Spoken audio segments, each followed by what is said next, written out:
Hi friends, இன்றைக்கி வீடியோவில் நம்ம பார்க்க போகிற ரெசிபி என்னென்னு பார்த்தீங்கன்னா, கோதுமை மாவு வச்சு ஒரு ஸ்வீட் தான் செய்ய போகிறோம் ஃப்ரெண்ட்ஸ். வாங்க எப்படி செய்யலான்னு சொல்லிட்டு வீடியோவில் போய் பார்க்கலாம். ஃபஸ்ட்டு ஒரு பேனில் 2 கப் அளவுக்கு பால் சேர்த்துருக்குறேங்க. பால் சேர்த்துட்டு நம்ம ஒரு தடவை நல்லா மிக்ஸ் பண்ணி விட்டுக்கலாம். விட்டதுக்கப்புறமா 1 கப் அளவுக்கு சர்க்கரை எடுத்துருக்குறேங்க. நம்ம சர்க்கரையும் சேர்த்துக்கிட்டு ஒரு தடவை நல்லா மிக்ஸ் பண்ணி விட்டுடலாம். சர்க்கரை நல்லா கரைஞ்சி வரணுங்க.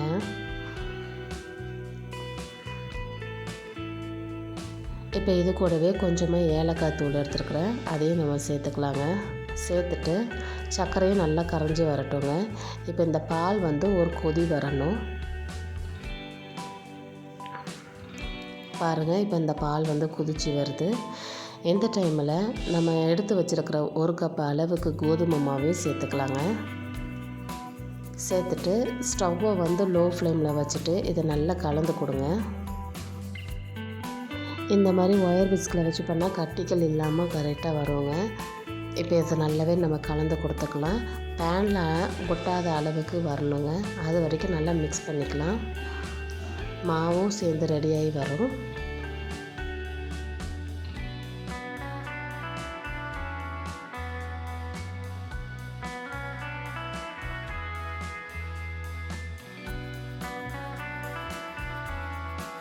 இப்போ இது கூடவே 1 ஸ்பூன் அளவுக்கு நெய் சேர்த்துருக்குறேங்க. சேர்த்துட்டு நல்லா எல்லா இடத்துலையும் படுற அளவுக்கு நம்ம மிக்ஸ் பண்ணிக்கலாங்க. பேனில் ஒட்டாமல் வரணும். பாருங்கள், இந்த மாதிரி ஒட்டாமல் வரணும்.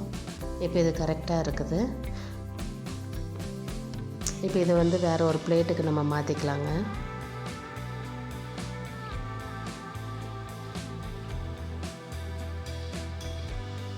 இப்போ இந்த மாவு நல்லா சூடு ஆறட்டுங்க. சூடு ஆறினதுக்கப்புறமா நம்ம கையில் எண்ணெய் தேய்ச்சிட்டு இந்த மாவை ஒரு தடவை மிக்ஸ் பண்ணிக்கலாம். இப்போ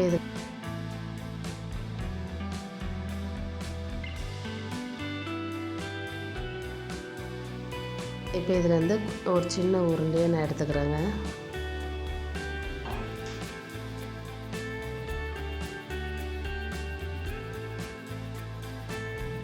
இப்போ இந்த உருண்டையை உள்ளங்கையில் வச்சுட்டு லைட்டாக ப்ரெஸ் பண்ணி விட்டுக்கலாங்க. பண்ணிவிட்டு இந்த மாதிரி நம்ம ரெடி பண்ணி எடுத்து வச்சுக்கலாம். கையில் வச்சதுக்கப்புறமா ஒரு கம்பி வச்சுட்டு, கம்பி இல்லைன்னா குச்சி ஏதாவது ஒன்று இந்த மாதிரி லைட்டாக ஒரு டிசைன் மாதிரி நம்ம கொடுத்துக்கலாம். விருப்பம் இருந்தால் கொடுக்கலாம், இல்லைன்னா சும்மா கூட நம்ம போட்டுக்கலாங்க. இப்போ பாருங்கள், இந்த மாதிரி நான் போட்டு எடுத்து வச்சுருக்கிறேன். இப்போ இதே மாதிரி நான் எல்லாத்தையும் ரெடி பண்ணி எடுத்து வச்சுக்கிறேங்க. ரெடி பண்ணதுக்கப்புறமா ஒரு எண்ணெய் சட்டியில் நம்ம இதை போட்டு எடுத்துக்கலாங்க. ஸ்டவ் லோ ஃப்ளேமில் தான் இருக்கணும். ஹை ஃப்ளேமில் வச்சிங்கன்னா கண்டிப்பாக கரைஞ்சிருங்க. ஏன்னா இந்த மாவு அவ்வளோ சாஃப்டாக இருக்கும்.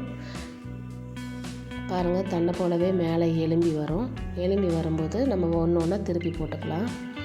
மாவு ரொம்ப சாஃப்டாக இருக்கிறதுனால இது மாவு பிரியறதுக்கும் வாய்ப்பு இருக்குங்க. ஸ்டவ்வை லோ ஃப்ளேம்லேயே வச்சு செய்யுங்க.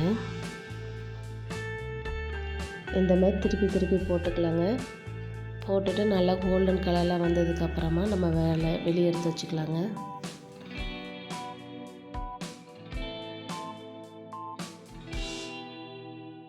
பாருங்கள், இப்போ நம்மளுக்கு ரெடி ஆகிடுச்சு.